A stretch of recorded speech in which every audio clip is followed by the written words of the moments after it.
When my husband vanished 10 years ago, I thought my story had ended.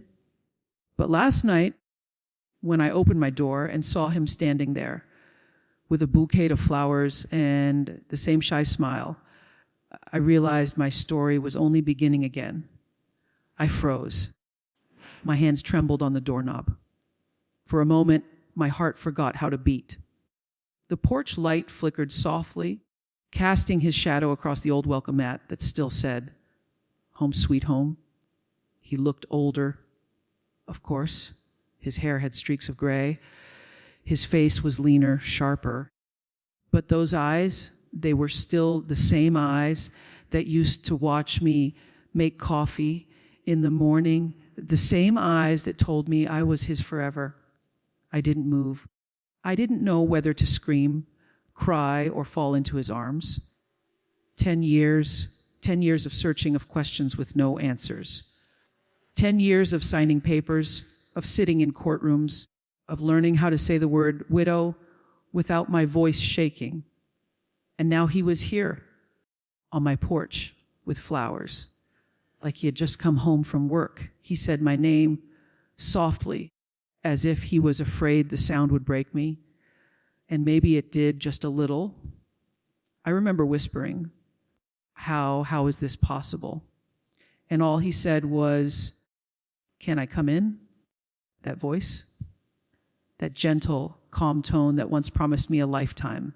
For a moment, I wanted to believe it was real, that the years between us had just been a long, cruel dream. But dreams don't send police reports. Dreams don't bury empty coffins. Dreams don't leave you sleeping beside a pillow that still smells like someone who disappeared without a trace. As I stepped aside to let him in, a quiet storm began inside me. Every heartbeat was a question. Every breath was fear and hope tangled together. Was he alive all this time? Where had he been? And why, after all these years, had he come back? With flowers, of all things. When the door clicked shut behind him, the house felt smaller, the air heavier. And as I watched him set the flowers on the kitchen table, in the same vase I'd never thrown away, I realized that the past doesn't always stay buried. Sometimes it rings your doorbell. Before he disappeared, my life was quiet. Not perfect, not exciting, but peaceful in its own way. We lived in a small yellow house at the end of a street lined with oak trees. Every morning, sunlight came through the kitchen window and landed right on the little round table where we had our coffee. He liked his coffee strong, 2 sugars, no cream. I liked mine light and sweet. He always woke up before me. I'd open my eyes and hear the kettle whistling, the low hum of the radio, and sometimes, if the day was good, him singing off key. He was never a great singer, but I loved that sound. It meant the day had started and we were okay. We'd been married for almost 15 years. We weren't rich, but we had enough. He worked in construction, building homes, fixing roofs, laying tiles. His hands were rough, his nails always lined with dust, but when he touched me, his hands were gentle, almost careful, like he knew how easily I could break. I worked part-time at a little bakery down the road. I liked the smell of fresh bread, the way people smiled when they walked in, the rhythm of dough and laughter. I remember he'd stop by sometimes during lunch just to say hi. He'd lean against the counter, pretending to look at the pastries. Then he'd whisper, "You look beautiful today." And I'd blush like we were still 20. We had no children, not by choice, but by fate. It was something we both carried quietly. He used to say, "It's okay, we have each other." And I believed him. Our weekends were simple. We'd drive to the lake with sandwiches wrapped in foil, sit on a blanket, and talk about nothing. Sometimes we'd dream about building a small cabin near the water, about growing old together, about the kind of garden we'd have. He'd always say, "You plant the flowers, I'll build the fence." And I'd laugh because that was us. He built things, and I filled them with color. Life had its storms, of course. Money was tight sometimes. He had long work hours, and I worried about him being tired, about the way he'd come home late and just sit quietly on the porch. But I never thought much of it. Men carry their thoughts like heavy boxes. You see the weight, but not what's inside. There was one evening, though, I still remember. It was raining hard. He came home soaked. Even though he had a jacket, he dropped his keys on the table and just stood there looking out the window. I asked, "Rough day?" He didn't answer. When I went closer, I saw something in his eyes, not anger, not sadness, but fear. I asked again, "What's wrong?" He finally said, "Nothing, just tired." But I knew that wasn't true. After that night, something changed. He started getting phone calls he wouldn't answer in front of me. He'd step outside or into the garage, and when he came back, his mood was distant. Sometimes I'd ask who it was. He'd smile and say, "Work stuff." And I wanted to believe him, because that's what love does. It believes even when it's afraid. A few weeks later, he told me he might have to travel for a project out of town. He said it could be a few days, maybe a week. I remember packing his bag, folding his shirts, tucking in the photo of us from our anniversary trip. He hugged me before leaving and whispered, "Don't worry, I'll be back before you miss me." That was the last time I saw him. The next morning, his boss called asking where he was. He'd never shown up for work. I thought maybe he had car trouble or stopped to rest somewhere. But the hours turned into days, and the days into weeks. The police came, took a report, asked questions I couldn't answer. His truck was found parked near an old gas station 2 towns away. Keys still inside, wallet on the seat. But no sign of him. No fingerprints out of place. No struggle. Just gone. At night, I'd sit by the window, waiting for headlights that never came. I'd call his phone, but it always went straight to voicemail. I'd listen to his recorded voice. "Hey, it's me, leave a message." Over and over, until I knew every tone, every breath. Friends brought food. The neighbors said kind things. And after a while, people stopped coming. Life moved on. Except mine didn't. I kept his side of the bed untouched. I kept making 2 cups of coffee every morning, even though one went cold. I still walk by the lake sometimes, carrying our old blanket, sitting alone. It felt like if I stopped doing those things, I'd be admitting he was really gone. 10 years. That's how long it took for silence to become my companion. And then, just when I thought I'd learned how to live with the emptiness, the doorbell rang. When I let him inside that night, the air between us felt heavy, like time itself was holding its breath. The clock on the wall ticked softly, almost afraid to make a sound. He sat down at the kitchen table, right where he always used to. The vase still sat there, the one he gave me for our anniversary all those years ago. Now it held the flowers he'd brought, lilies. My favorite. He still remembered. I stood near the counter watching him. Part of me wanted to run and hug him, to feel that he was real. Another part wanted to scream, "Where were you? Why did you leave me?" But my voice didn't work. He looked up at me, eyes soft but tired. "I didn't think you'd open the door," he said. "I almost didn't," I replied quietly. He nodded like he understood. "I know I don't deserve to be here," he said, "but I had to see you." I leaned against the counter, my heart racing. See me. After 10 years, He sighed, rubbing his temples. There's more to it than you think. He looked different, older, yes, but also burdened, like he had carried something too heavy for too long. His hand shook slightly when he lifted the teacup I'd set down for him. I thought you were dead. I whispered. I know, he said, eyes lowering. I let you believe that. I had to. Something in me snapped. You had to. You had to vanish and leave me wondering if you were lying in a ditch somewhere. You had to make me bury an empty coffin. My voice trembled, but not from anger, from heartbreak trying to find its way out. He didn't defend himself. He just looked down. The silence between us felt louder than any shouting could have been. After a long pause, he said, I didn't mean for it to go on this long. At first, I thought it'd only be a few months. Then things got worse. I couldn't come back. I stared at him. Worse. What does that even mean? He hesitated. There were people I owed. Money. Favors. I got mixed up in something I couldn't fix. I sat down slowly. My knees felt weak. You disappeared because of money. He shook his head. It wasn't just that.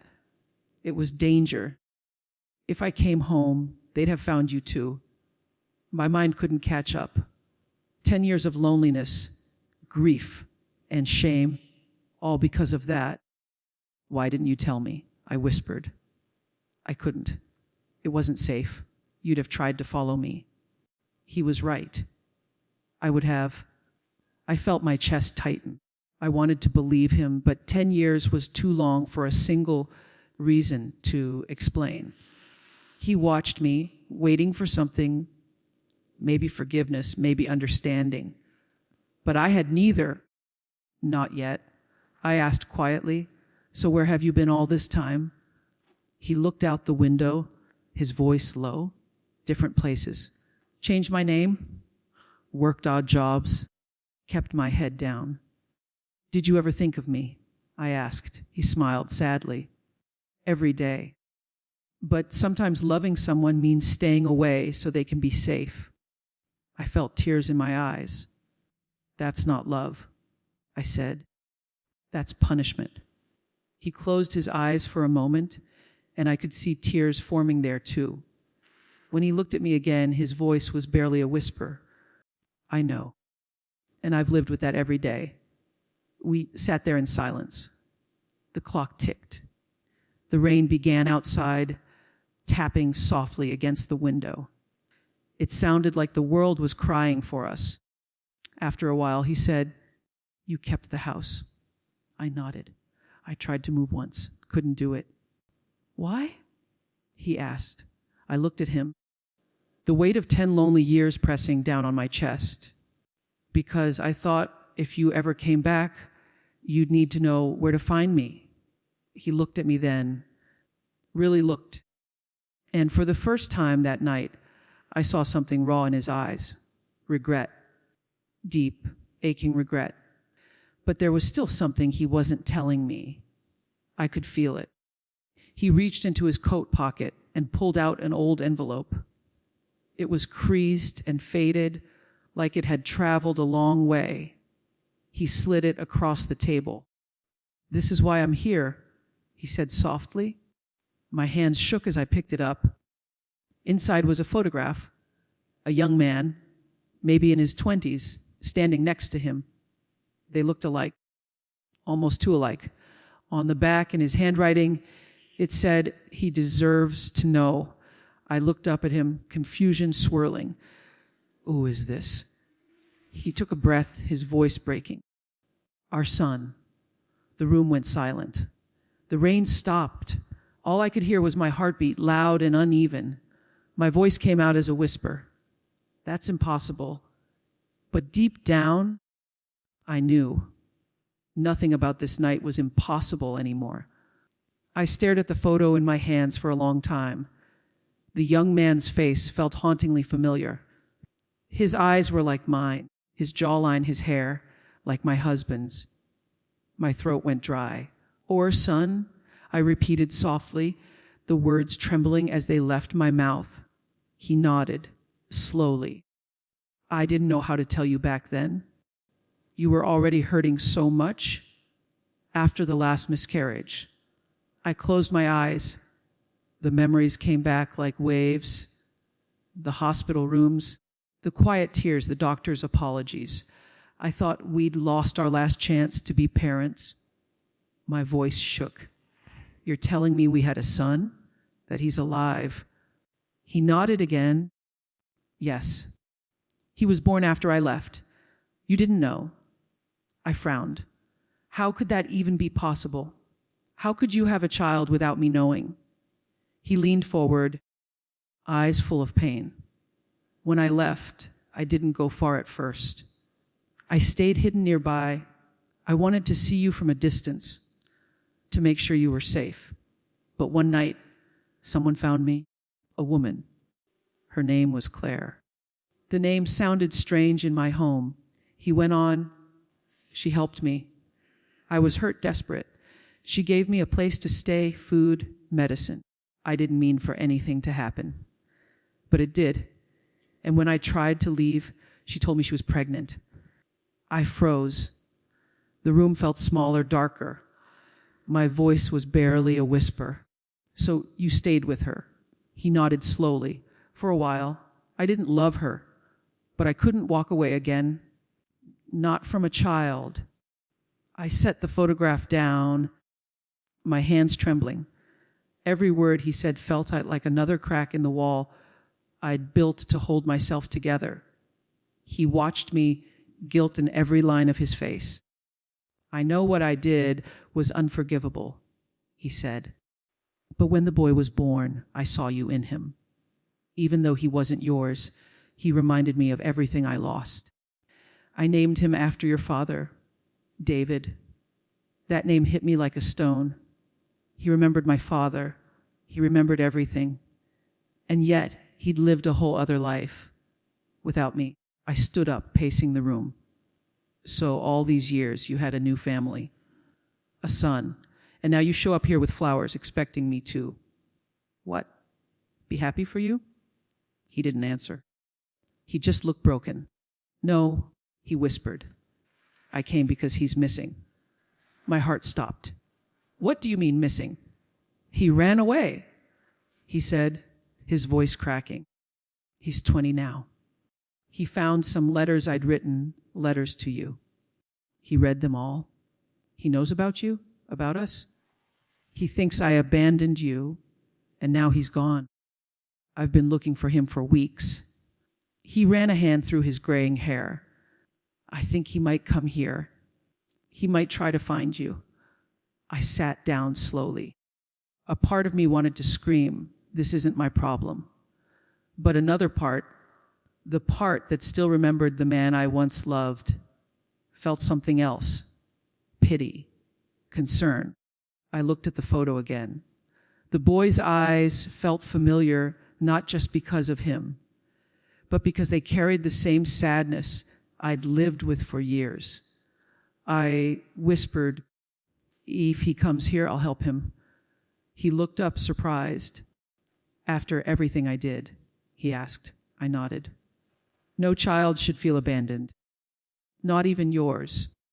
He lowered his head, tears falling silently. For a moment, I saw the man I'd once known. The one who used to sing in the kitchen, who built fences and whispered promises. But he wasn't the same anymore, and neither was I. That night, he slept on the couch. I lay in my bed, staring at the ceiling, listening to the faint sound of rain starting again. It was strange, after 10 years of silence, having him under the same roof again felt both comforting and terrifying. I thought about what he'd said, about this young man, David, who had run away, a child who'd grown up without really knowing either of us, a boy lost somewhere in the world, carrying the pain his father had caused and the absence of a mother who never knew he existed. As I closed my eyes, I whispered into the darkness, wherever you are, David, I hope you find your way home. The next morning, I woke early. The sun had just started to rise, painting soft gold on the curtains. I went into the kitchen and found him already awake, holding his coffee. My mug, the one I always used. He smiled weakly. Old habits, he said. I said nothing. I just sat down. The silence between us was fragile, but not angry anymore, just heavy with things that couldn't be undone. He pulled out a folded piece of paper.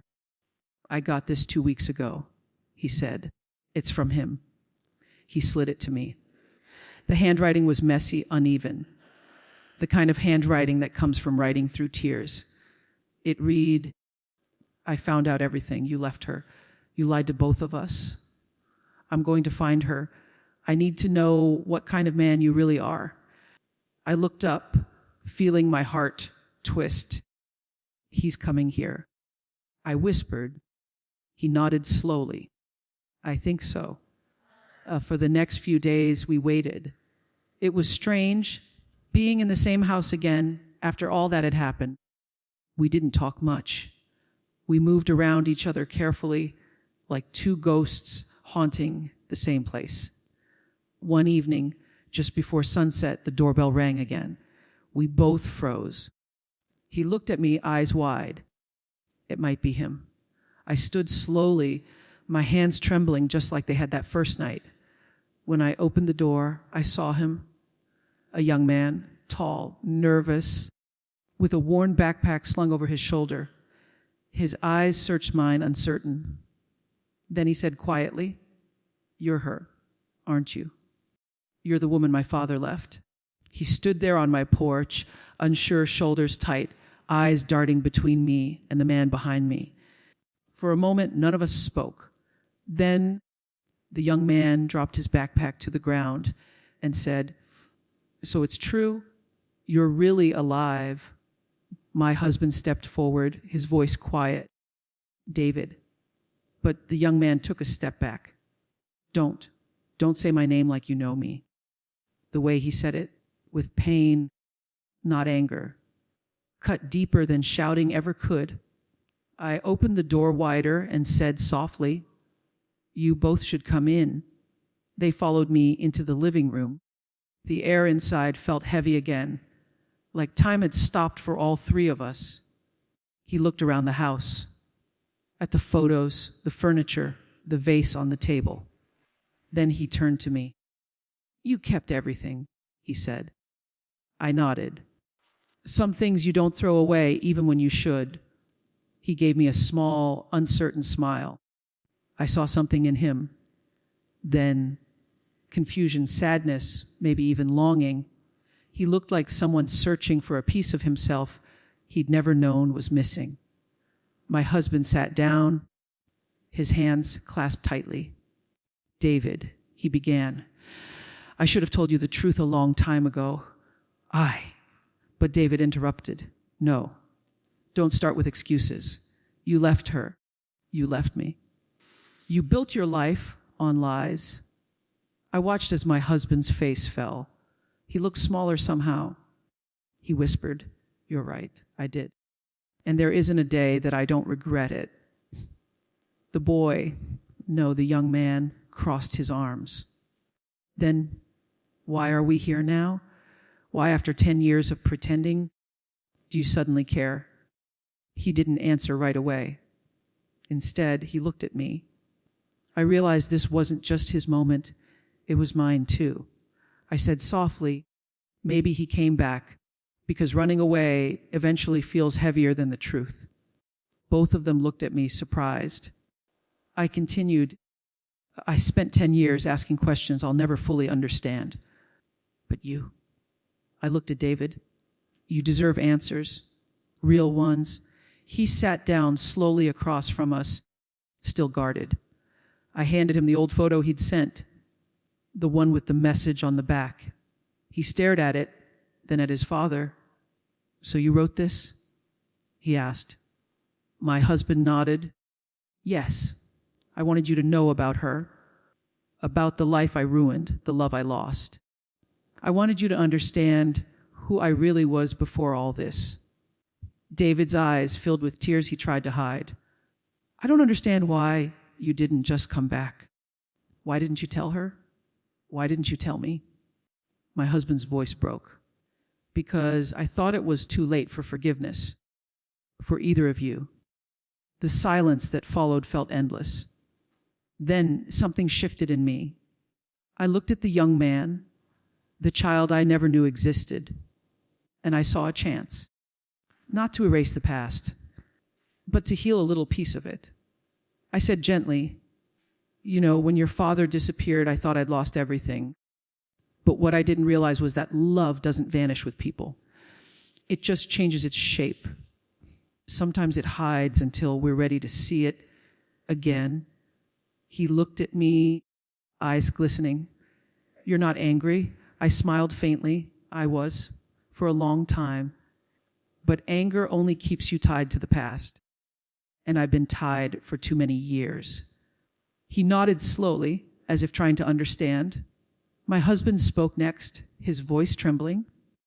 David, you have every right to hate me. I failed both of you. But if there's anything left, even the smallest chance, I want to make things right. David's voice cracked. You can't just show up and fix 10 years with words. He was right. But sometimes words are where healing begins. The rain started again outside, soft, steady, familiar. I stood up and quietly went to the kitchen. For a moment, I just stood there, hands resting on the counter, breathing slowly.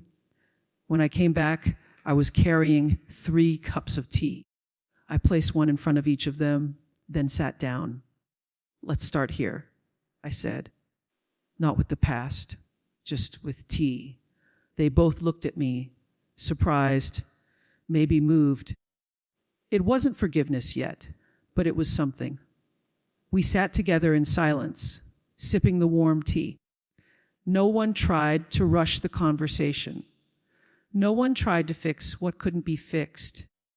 For the first time in years, the house didn't feel empty. Later that night, David asked quietly, what was he like before? I smiled faintly. He was funny, kind. He built this house with his own hands. He used to whistle every morning when he made coffee. I glanced at my husband. He had a good heart. He just got lost. David nodded, looking down. He whispered, maybe I did too. That night, I let them both stay. David slept in the guest room. My husband on the couch again. When I walked past him later, he was awake, staring at the ceiling. He whispered, thank you. I paused. For what? For not slamming the door? I smiled sadly. You already know how I am with doors. I leave them unlocked too long.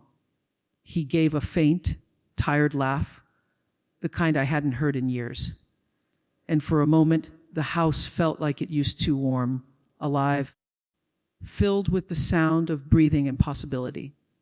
The next morning, I found David sitting on the porch, watching the sunrise.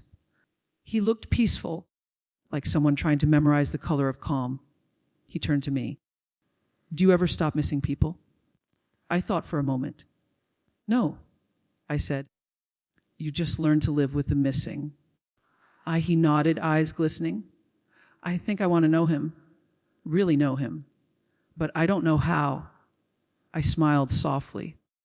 Start with a question, then another. The rest will come. Behind us, the door creaked open. My husband stepped out, holding 3 cups of coffee. Still 2 sugars, no cream, he asked shyly. I looked at him, then nodded. You remembered. We sat there, the 3 of us, not as a family yet, but as something new, something fragile, something real. No one said the word forgive. It didn't need to be said. Sometimes forgiveness isn't a moment. It's a slow unfolding, like dawn after a long night. It's been a few months since that night. The flowers he brought have long faded, but I kept one pressed inside a book, a lily petal, thin as memory. The house feels different now, not new, not the same, just different. Sometimes I hear laughter coming from the porch, a sound I'd forgotten I could still love. David visits often. He helps fix the fence, tends a little garden I once dreamed of. He calls me Ms. Ann sometimes, and other days, Mom. I don't correct him either way. My husband doesn't stay all the time. He comes and goes like the tide. He found work nearby, small repair jobs, enough to keep busy. He never asks for more than I can give. He just shows up with coffee and quiet stories about the sunrise. One morning, we sat together in the yard. The air was cool, the light soft and gold. He said, "Do you ever wish things had gone differently?" I thought for a long time before answering. Sometimes. But if they had, maybe we wouldn't be sitting here now. Maybe we'd never have learned how to forgive. He nodded slowly. There was no dramatic music, no grand moment. Just peace, the kind that takes years to earn. Later, when he left for work, I watched him walk down the path lined with the flowers we'd planted when we first moved in. For a second, he turned and waved, the same old wave, the one that used to mean "see you tonight." And even though life had changed, that small gesture felt like home again. Inside, I sat at the kitchen table, our table, and looked around. Every scratch on the wood told a story. Every photograph held a piece of time we'd managed to survive. I took out a notebook I'd started keeping after his return. On the first page, I'd written, "Love doesn't always stay the way we expect. Sometimes it leaves. Sometimes it returns broken. But if it comes back at all, it means it never truly died." I smiled as I read it. Then I wrote a new line beneath it: "Forgiveness doesn't change the past. It just lets us breathe again." The rain began outside, soft, steady, familiar. I poured myself a cup of tea and let the sound fill the house. It wasn't loneliness anymore. It was peace. I thought about the woman I'd been, the one who sat by the window every night waiting for headlights that never came. She would never have believed that one day the same man would return, not to erase her pain, but to help her find meaning in it. I realized then that some stories aren't about perfect endings. They're about surviving the middle, the long, messy middle where everything hurts and nothing makes sense, but you keep going anyway. I still don't know what tomorrow looks like. Maybe we'll stay friends. Maybe something softer will grow again. But for now, this moment, this quiet morning, this peace is enough. As the camera would fade to black, if this were a film, you'd see a woman sitting by her window with a small smile. You'd hear the rain, the hum of the kettle, the faint sound of a man fixing something outside. And you'd feel the warmth that comes after a storm has finally passed. Because sometimes life doesn't give you closure in the way you imagine. Sometimes it gives you another chance to open the door and let the light in,